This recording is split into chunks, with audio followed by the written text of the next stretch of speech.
spirit, my brother, over and over, that he would not listen to the voices of the people. And so today I want to speak to President George Weah as someone who supported him. Someone who supported him, who voted for him in the second round, something that I regret. I want to speak to him directly today. You know, I can understand from where the international community is coming from. Their fears, their concerns. I can understand from where. But guess what? It is not the international community responsibility to provide us with security. It is not the international community responsibility to provide us with the enabling environment for us to peaceably assemble and let our voices be heard. It is not their responsibility. They are only our partners. They are only our partners. When we have a president who on New Year's Day decides to mount the podium of his church and still call us racketeers. No, Mr. President, you are the racketeer. You are the racketeer. You know why you're the racketeer? Because you are a swindler. Because you failed the people. You failed the people. This is nonsense, George Weah. This is nonsense. When you come to power and you decide that you will change and you will do the things that you're not supposed to do, the people will stand up. And I know you're going to watch this, or you watching it. This is not a game, George Weah. This is not a game. This is not a game. Every day, look in the region. Everybody is progressing but us. Every country is progressing but us. We took ourselves, our reputation, people who believed in us. We took ourselves and we stood up and we said, you know what? Let's give him an opportunity. Let's give him a chance. And you decided to take it and flush it down the toilet, and then you expect that we will not stand up? Oh, hell no. Hell no. You have us to deal with now, George Weah. You have us to deal with. And our international partners, we respect you. We respect you because we know that all you want for us is for our country to do well. That you don't want for your investments to be wasted. But I want to appeal to you, our international partners. Put the same amount of pressure, or even 1% of that pressure, put it on the George Weah administration. Put it on the George Weah administration. Some of us took our reputation. Some of us took our lives. Look, this is not, you think this is fun? This is not fun, Mr. President. That some of us, our reputation now, people are questioning our loyalty and our patriotism to our country because we decided that we were going to give you a chance.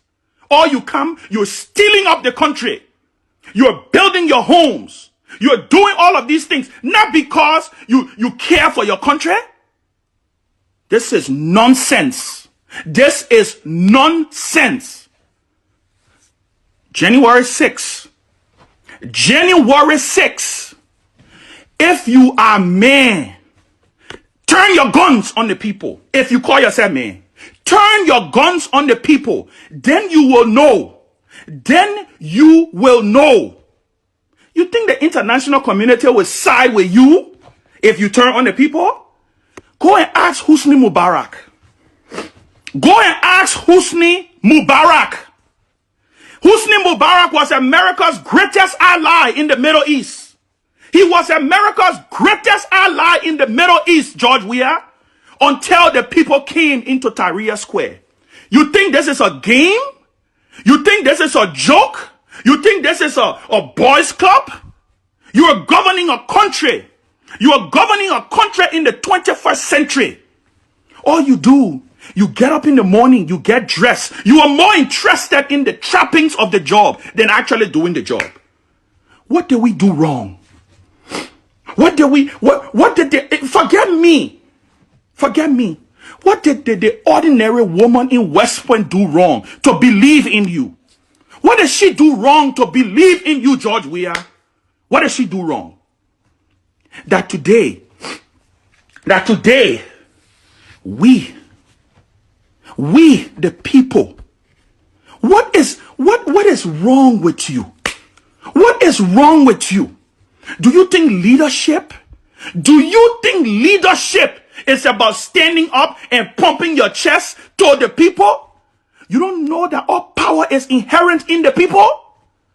You don't know that? You should think and listen to what your ministers are saying about you. You should listen to what they're saying about you.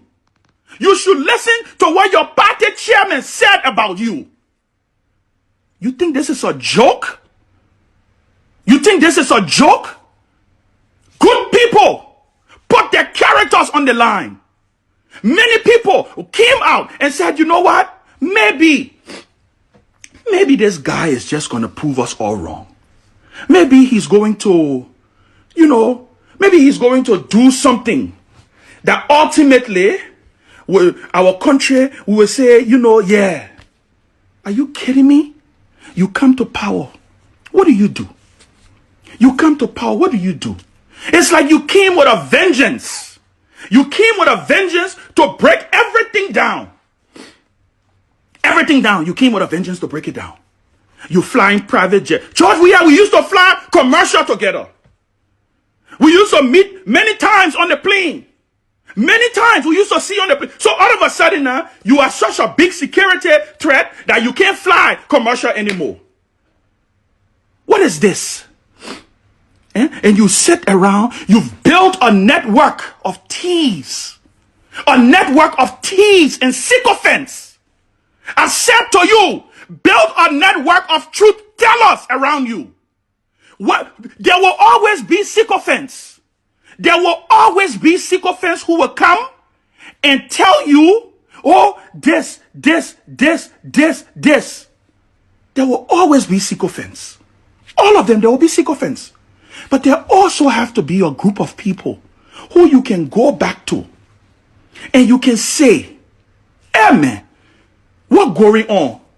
You've created an environment around you where nobody can tell you the truth. They go sit down with you. All they do, they talk. They listen to you talk and they clap for you. They clap for you. That's all they do. And you think you are man? You think you are president? What good of a president when your country is starving? What good of a president when your people cannot even wake up in the morning and have hope? What good of a president are you? You think that to dress up and wear bow tie with your purple suit? You think that's what it's about? That's not what we sign up for. I got news for you. That is not what we sign up for. We sign up for a difference. We sign up for change. We sign up for something better. That's why Mama Molu is saying it. That's why Mama Molu is saying it. That's why all of them are saying it in private. It just happened that he will record it. This is nonsense, George Weah. This is nonsense. When we take ourselves, when our people decide that in the end, we will try the ball from Gibraltar. I told you on the day we endorse you. I told you on the day we endorse you that you cannot afford to be the typical Liberian president. I said it to you. I said it to you. That the same people who have risen you up, those will be the people who will start. Look, in less than 2 years, George Weah, July 26th, the very stadium that you had tens of thousands celebrating you. July 26th, you went there, you were surrounded by thieves and crooks. Thieves and crooks. Nathaniel McGill, when you used to call 3-4 o'clock in the morning, begging, oh Ben, let's come, let's do this thing together. Let's do this thing together.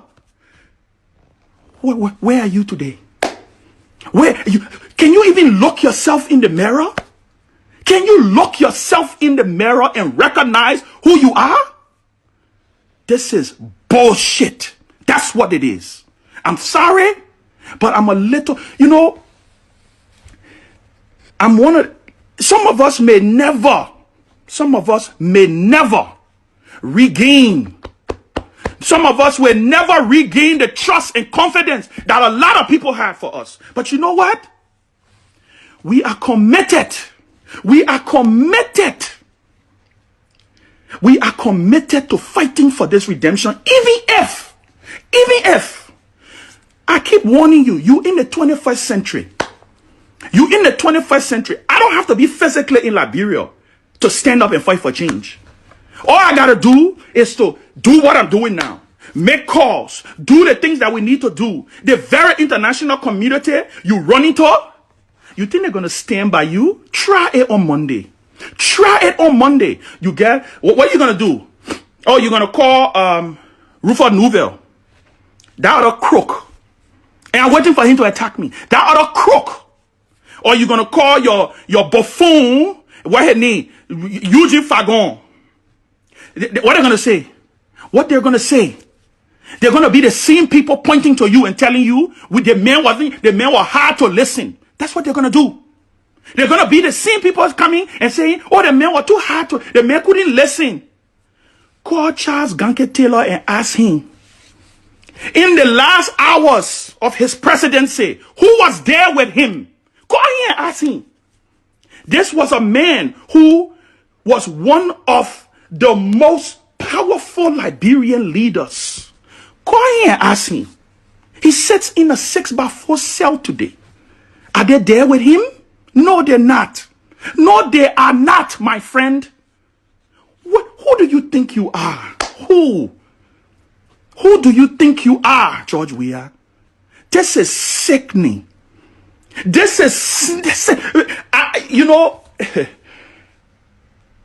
My message to you, I said to you privately and I will say it publicly, that today, one of the greatest, till this day, one of my greatest quotes from Martin Luther King is the one that say, we will never remember the voices. We will not remember the voices of our purported enemies, but we will remember the silence of our friends. We will remember the silence of our friends. George Weah, if Samuel Tuer were your friend, he would have resigned a long damn time ago. If Samuel Tuer were your friend, he would have mustered the courage and walked to you and say, Mr. President, the heat is too much. The heat is too much. Let me step aside. No, but they're all interested in lining up their pockets. That's what they're interested in. You think they're your friends? They're the one going to be singing like pepper birds. They're the one going to be singing that you were hard to listen to. They're the one that are going to be singing that, oh, the man, when we used to tell him, he couldn't listen. Sit down there and think that you have an army that you can depend on. Sit down there and think that you even have a party that you can depend on. Take a poll. Take a poll of the average sedition and see how many of them are with you again. When the last time you went to your party headquarters, George Weah?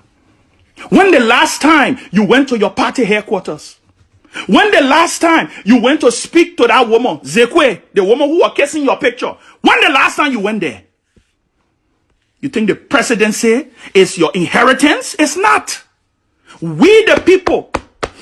I told you, I said, that man vote that I gave you in our second round. That vote, you will pay for it. You will pay for that vote. That vote I gave you. No, I accept it. I accept it. You played the biggest scam. We were so upset. We were so upset because we were talking about change. We wanted to say, oh, let's have a break from the past. That we thought that this kid from Gibraltar, this guy from the slum, this hero, this purported hero of the slum dwellers, we thought, hey man, yeah, you got one on us. You got one on me. I give it to myself. Because I stood up and challenged you in 2014. And I told the people you were not qualified to even be senator. But I took my stupid self and went again and said, you know what? Maybe let's give him the chance. So you're right. So you're right. I blame nobody, George Weah. I blame me. I blame us. This is bullshit. The people will come out. The people will come out. And if you for a moment think that the guns are mightier than the feet of the people, think again. You haven't even paid your police force in I don't know how many months. Your army complaining. You think Diana Zianka and Prince Johnson would sacrifice their career for you? I'm calling their names because I know these are honorable men. They will not sacrifice. Get your order. You think you can do that? I dare you, Mr. President. I dare you. You think by standing on a pulpit,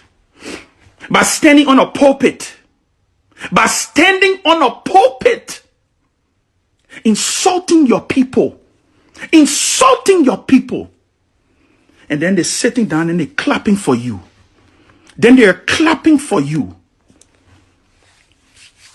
Our country will not die, George Weah. You know, that one I know. Liberia will not die. Presidents come and presidents go. Presidents come and presidents go. Or they will say, oh, yeah, you know, yeah, Ben, you voted for him. And they, yes. Oh, my people, I agree. Anybody curse me, you're right to curse me. We put all in the thing, yeah? So, for me, I have committed myself. We will fight. We will correct the wrong. We will fight and we'll correct. And guess what? I told somebody the other day. I said, imagine if Bacchus Matthew didn't have Facebook. Imagine if the progressives have Facebook. Imagine if they have social media. You are governing a country where every citizen is a journalist. All because they got a cell phone. And you think you can hide behind your high walls or your convoy? You can't. There are people who know what it means, but we will continue to speak up. I just wanted to take this moment to talk to you. Because if you have a little bit of conscience, as I'm hoping you probably do, you will let sleeping dog lie. You will let it one slide. You will not talk. You will call your ministers and you will say, gentlemen and ladies, it's okay. Let the people protest. Let them come out. In fact, you will come out and talk to them. That's what leaders will do. Leaders will not stay in high horses and push up their shoulders and act like you break bear. Are you kidding me? George Weah? You better think again. Because the very international community, they never side with dictators. Read history, Mr. President. Read history. History always side with the people. With the people. If you don't know that one, you better ask. You better remember. Don't say we didn't tell you. And like I say, all of them who passing around you, if they meant well for you, they will sit you down and they will advise you. So I just want to send a message to the Liberian people. You are resilient. You are strong. Fear nothing. Come out peacefully. Look, even if you walk with your hand in the air, walk with your hand in the air. Walk with your hand in the air. This time, we cannot sit and allow our country. We cannot sit and allow a president to govern us in a way that he thinks he will just go ahead and govern us. No more will accept the foolishness. No more will accept it. No more. This generation of leaders you're dealing with, if you think, you better think again. You better think again, George Weah. This is no joke. You're dealing with people's lives. You're dealing with people's future. You're dealing with children who depended on you, who put everything in you. This is too much.